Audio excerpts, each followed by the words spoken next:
Et salut à tous. Aujourd'hui, on se retrouve pour parler de la journée numéro 8. Il s'est passé deux, une grosse chose en fait aujourd'hui, mais on va parler de deux sujets principaux.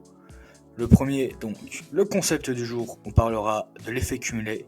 C'est un concept qui m'est extrêmement cher et que je trouve extrêmement important dans la vie de tous les jours pour réfléchir à nos actions. Je pense que c'est le truc le plus important. Je le mettrais même avant Pareto par exemple. Et aussi ma découverte du jour. Alors je savais qu'elle existait et tout, mais je l'avais pas un peu poncé. L'API de ChatGPT. On va voir en quoi l'API de ChatGPT est une révolution. Mais c'est abyssal en fait. Là, les possibilités elles ont été multipliées par 10 rien qu'avec l'ouverture de cette API. Donc voilà, on va parler du coup tout de suite d'effets cumulés.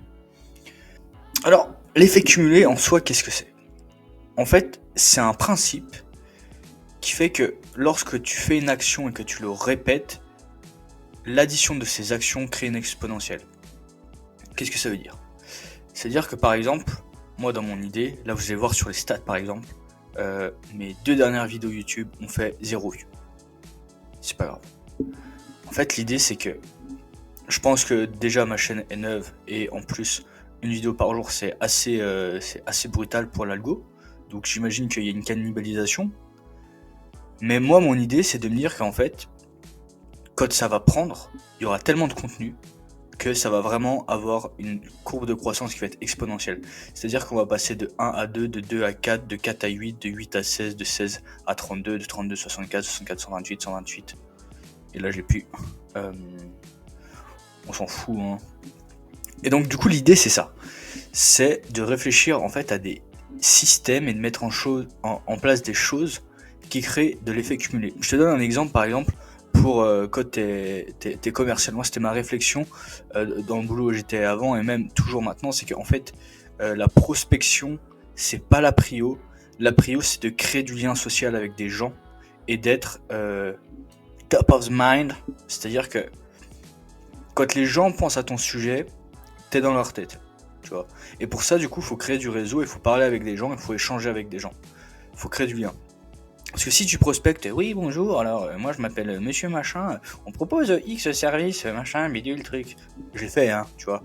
Mais faut garder à l'esprit que ce truc d'effet cumulé, en fait, tu crées un lien, et ce lien que tu crées, il faut le voir un peu comme un investissement. Bon, après, faut pas se forcer à faire le fumier et à devenir pote avec le premier clampin que tu croises, hein. Faut pas être complètement hypocrite, hein. Faut même pas du tout être hypocrite parce que c'est des relations qui durent pas sinon et qui sont pas solides et qui au final en fait apporteront probablement pas de business. Donc le plus important, c'est de créer des relations, d'aller chercher des gens qui ont qui t'intéressent et avec qui tu as envie de parler, qui pourront te recommander. Le top du top, c'est ça. Après, si tu as envie de parler à quelqu'un juste qui t'intéresse et avec qui t'aimes bien discuter, qui t'apporte un peu de valeur et que ça te plaît de discuter avec elle, bah discute avec elle. Après, faut quand même avoir conscience du fait que certaines personnes sont nocives. Enfin, là, c'est encore un autre sujet. Encore un autre sujet. Mais voilà, toujours réfléchir dans tes actions, qu'est-ce qui va créer de l'effet cumulé et qu'est-ce qui ne va pas en créer. Tu vois, typiquement, c'est vraiment une stratégie long-termiste et je pense que c'est le truc le plus solide parce que c'est ça qui fait que tu bâtis quelque chose plutôt que tu fais un coup. Si t'as en tête ce principe d'effet cumulé, tu vas pouvoir avoir plutôt une vision à bâtir plutôt que d'essayer de faire un coup. Il y a plein de personnes qui ont un peu ce truc du syndrome de l'objet brillant, c'est-à-dire que ils voient une opportunité, machin, mais tac, ils sautent dessus, tu vois. Après, je dis pas qu'il y a des opportunités qu'il faut pas saisir, mais typiquement, si tu reprends par exemple les crypto-monnaies, bon, franchement, t'as des trucs un peu bizarres, quoi, tu vois. Des mecs qui hypothèquent leur maison pour tout foutre sur un JPEG. Enfin, là, rationnellement, tu peux quand même comprendre qu'il y a un truc qui est chelou. Moi, par exemple, là, l'IA, c'est en hype, tout ça, machin. Ok, mais le, t'as une différence que c'est Oussama Ammar, il avait dit ça dans une interview et j'ai trouvé, en fait, je pense que c'est le critère qui va faire que l'IA va rester, va être mieux adapté que les cryptos, c'est qu'en fait l'IA c'est un concept qui est mother friendly. Ça veut dire quoi? Ça veut dire que tu mets ChatGPT devant ta daronne, elle clique 2-3 trucs, elle comprend que c'est une dinguerie.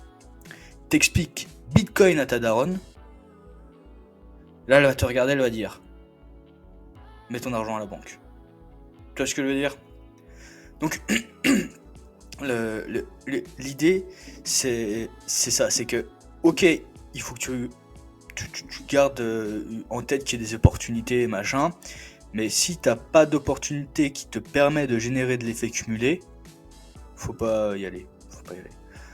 En gros, c'est ça un peu la philosophie de l'effet cumulé et avoir une vision sur le fait de bâtir.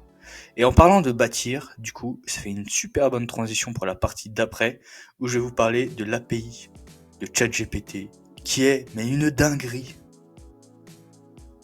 Je suis comme un malade. Vraiment, je suis comme un ouf avec ce truc. On en parle tout de suite.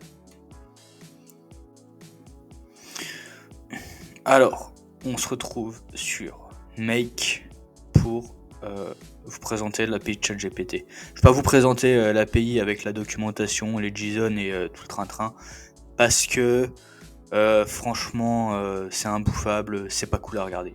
Et Make a fait une super inté qui est vraiment trop cool. Donc là, comment ça fonctionne? Donc là, vous voyez, vous avez plusieurs options. Donc faire une complétion d'un prompt. Là, tu choisis ton modèle, voilà, dans tout le bordel.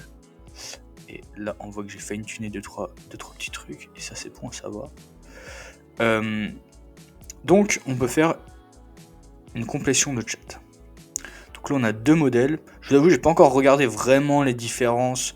J'ai l'impression que juste le GP3 3.5 Turbo, j'ai l'impression d'avoir des meilleurs résultats, mais bon, je sais pas trop. On verra. Et là, comment ça fonctionne? En fait, donc tu as 3 rôles. Tu peux créer soit donc un système, c'est-à-dire que tu vas donner du contexte sur qui est ChatGPT. Et ça vraiment, c'est une dinguerie. Je t'explique pourquoi. Parce qu'en fait, si tu lui expliques par exemple que c'est le meilleur copywriter de la Terre et que chacune de ses pages de vente fait 3,5, fait 10 ou 20% de conversion sur du trafic froid, en fait, il va connecter du coup toutes ces compétences là, toutes les datas qu'il a par rapport à ça et tous ces trucs là, et les mettre dans les complétions qu'il va faire, tu vois. Donc par exemple, si tu veux faire un texte de vente, tu dis que c'est Dan Kennedy par exemple, qui a un super bon copywriter, et t'expliques que voilà, là c'est Dan Kennedy à l'apogée de sa forme sur la rédaction d'objets d'email, tu vois. Et là du coup, t'augmentes la probabilité qu'il écrive des bons titres d'email. Et ça, c'est super intéressant. Et un autre use case là, que je vais étudier, que je vais regarder, c'est par exemple pour des posts LinkedIn ou des posts de réseaux sociaux, de faire un avatar et en fait que l'avatar, tu le mettes dans le système de façon à ce qu'en fait, il s'exprime un petit peu avec les tendances que tu as par rapport à ton caractère, tu vois. Et ça, je pense que ça peut vraiment changer la donne sur, par exemple, la rédaction de posts LinkedIn, qui est mon gros sujet et que je vais vous montrer juste après. Donc on peut rédiger le système, on peut mettre user, donc c'est-à-dire toi quand tu poses une question, par exemple, voilà, explique-moi qu'est-ce que la métacognition. Là, voilà, j'étais en train de faire des tests sur des sujets là-dessus, sur la métacognition, et l'assistant, c'est la complétion. Alors pourquoi on a l'assistant? Parce qu'en fait, là par exemple, je peux simuler un truc, donc là, blablabla, on met n'importe quoi. Là je mets un autre item, je mets user, là tac, je mets ma question, et en fait on peut lui envoyer une conversation complète et il réutilisera pour faire une complétion l'ensemble de la conversation. Ça veut dire que là où on était limité à 3680 tokens, si je dis pas de bêtises, sur GPT-3 et DaVinci Text 003, là tu peux lui bourrer toute une conversation énorme et tu peux aussi créer des dynamiques qui sont ouf. Tu vois, là par exemple je me suis noté à tester, j'ai eu l'idée là tout à l'heure de faire une séquence où tu lui dis bon bah parle-moi de ce projet en 10 points. Ok, il va te donner 10 points. Et là tu fais un deuxième prompt, ok, va plus loin sur ce sujet-là, tac tac tac, il va te donner des concepts plus avancés. Et là, après, tu fais un post LinkedIn qui va dire bon bah voilà, tu vas prendre les 3 premiers concepts avancés et tu vas en faire un post avec telle structure, tel machin. Ça, je vais vous montrer rapidos ce que j'ai fait parce que je pense que ça mérite une grosse vidéo YouTube où je vais expliquer vraiment en détail mon process et comment je travaille mon prompt et toutes mes automatisations. Ok, donc là, je vais vous montrer tout de suite. Donc on s'en fout. Ma petite automatisation de post LinkedIn. Alors, moi, comment je fonctionne? En fait, j'ai un Airtable qui est quelque part par là.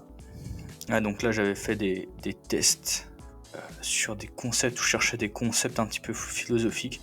En fait, là, ce que j'essaye de faire, c'est d'automatiser le top of funnel d'un compte LinkedIn. Ok. Donc là, en fait, j'ai un Airtable avec ce que j'appelle des données de contexte. En fait, les données de contexte, c'est par exemple, là, le post va être What is Metacognition? Le sujet, ça va être Metacognition. Et là, dans le système, en fait, comme je vous disais, on peut mettre par exemple quelqu'un qui est bon, machin. En fait, je mets tu es l'auteur qui a inventé le principe de Metacognition, ou qui en parle le plus et qui est un, voilà, là, il est un des pionniers dans la Metacognition. Et du coup, ce qui va faire qu'en mettant ça dans le système, il va être beaucoup plus pertinent que si je disais bon t'es un psychologue par exemple. Non, là t'es le mec qui a inventé la Metacognition. Ok. Et là après bon, j'avais fait comme ça, mais en fait finalement je trouve que c'est beaucoup plus efficace de mettre les prompts directement dans la discussion et de réexpliquer les de réutiliser en fait les complétions des prompts.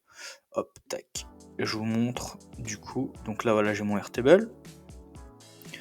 Et là donc voilà, système. Donc tu es l'auteur de machin, user.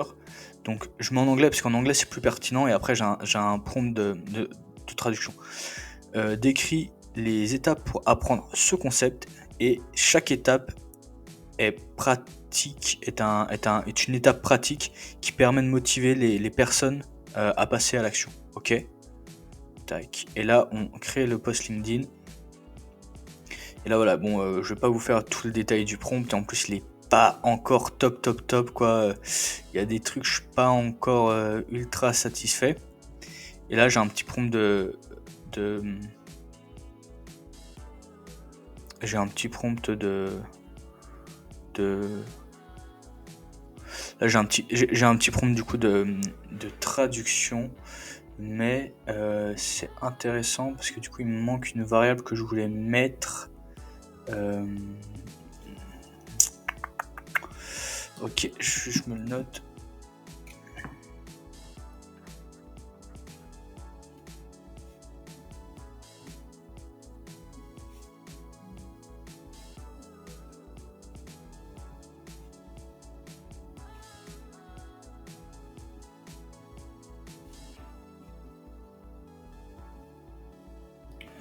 Alors je vous explique en fait ce que j'ai noté.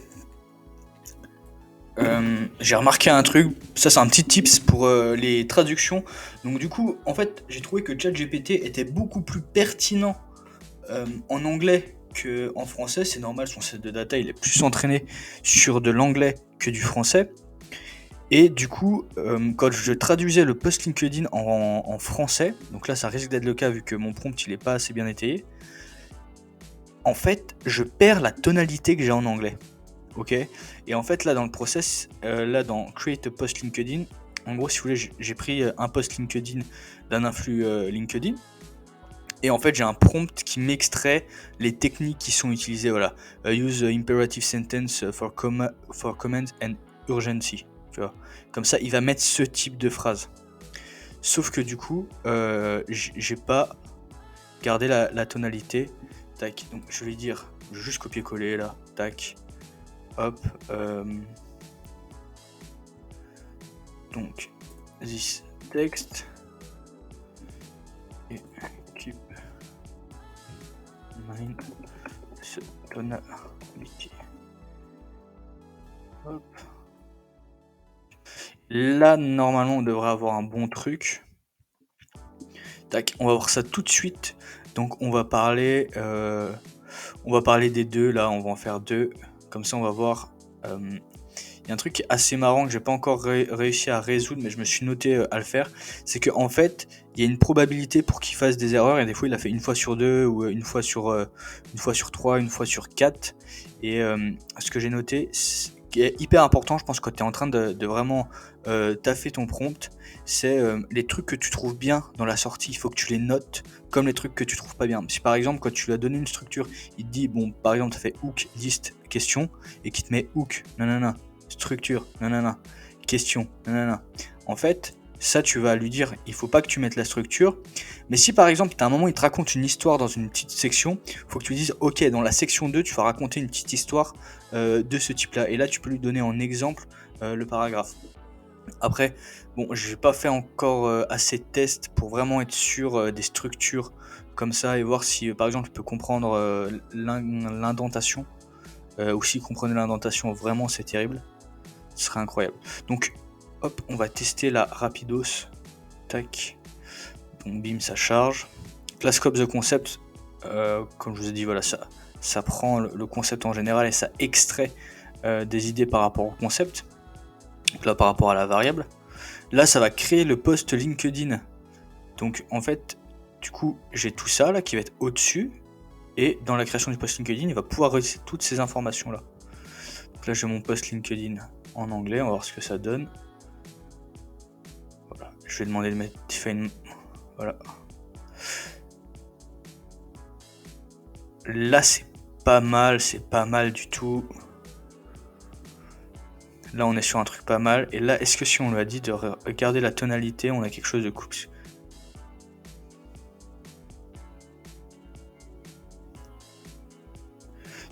Il t'aide à donner du sens à l'information, prendre des décisions, identifier les modèles mentaux, courant le principe de Pareto et le biais cognitif.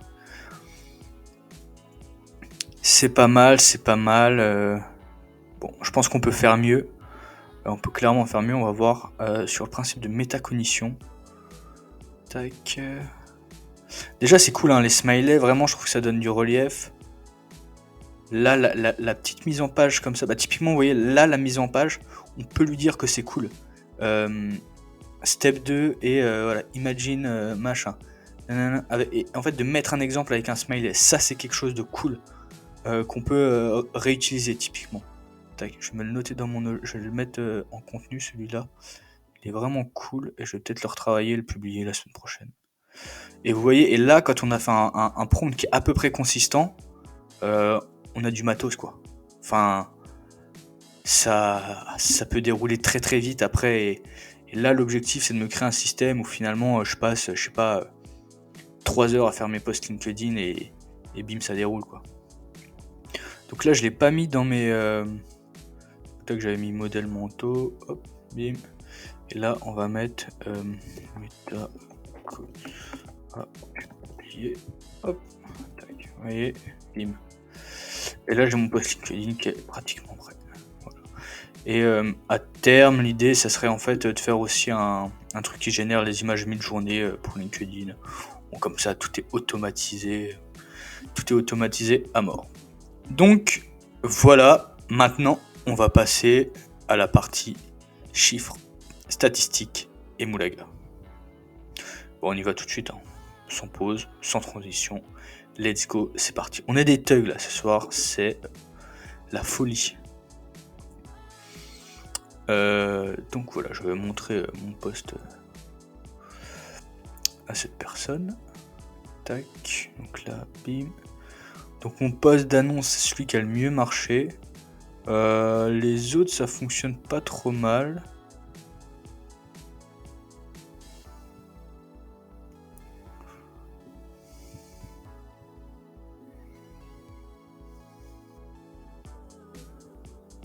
Alors, dans la partie statistiques, chiffres et moulaga, oulala, est-ce que nous allons vivre en live le passage des 1000 impressions?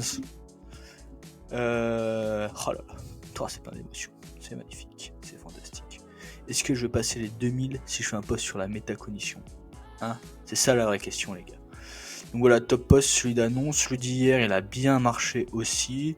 Celui-ci se lance vraiment pas trop mal. C'est cool. J'ai vu l'audience, bon, on chope un peu des abonnés, tranquillou, 2-3 par jour.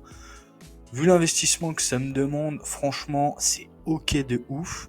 C'est carrément ok. Donc c'est vraiment pas mal quoi cette histoire là, LinkedIn ça commence à prendre. Je pense que la vraie technique aussi c'est d'aller liker des posts et d'entrer en interaction avec d'autres personnes. Et c'est cool, ah ça y est, on vient de passer les 1000 impressions, c'est fantastique. Et ça permet de vraiment créer plus de liens et voilà, il y a des gens après qui viennent te parler en DM, machin. Donc c'est vraiment, vraiment, vraiment cool. Donc voilà, après on va passer un peu à la partie qui est moins drôle. On va passer à YouTube. YouTube c'est la cata. YouTube c'est pas terrible du tout, du tout, du tout. Donc comme vous le voyez, là il y a 0 vue, 0 vue. Je ne fais pas de reach. Et sur l'autre, c'est probable que j'ai rien fait non plus. Ah si, 6 impressions, personne n'a cliqué, tout le monde s'en fout. Bon, c'est pas grave, c'est la vie. Comme je vous ai dit, on pense effet cumulé. Là, voilà. Alors, les autres, elles font quoi comme reach? Celle-là, elle continue un peu à faire du reach, mais je pense que c'est à cause de la rétention de l'audience. Ouais, il y a quelqu'un qui a regardé vraiment beaucoup au début, donc ça a permis de bien garder. Et après, je sais pas trop ce qui s'est passé. Ouais, ok, quelqu'un qui a pas kiffé.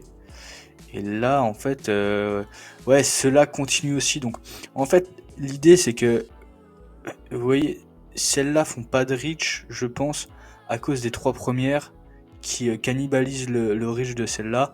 Mais quand je pense que la chaîne va continuer à grossir et tout, ça va prendre. Ouais, vous voyez, là, ça continue à faire du reach, tout ça tout seul. Il y a des gens qui regardent un peu. En plus, c'est la première. Oh là là, j'avais même pas de fond, c'était horrible. Donc, ouais, l'idée, c'est vraiment de continuer à faire des vidéos, essayer d'apporter de la valeur. Et du coup, bah, il va y avoir la vidéo sur comment faire des automatisations avec Make et OpenAI qui va sortir, que je vais faire. Là, ça va être le boulot de demain. Et donc, voilà. Écoutez, je vous dis à demain et je vous souhaite une bonne journée. Allez, ciao ciao.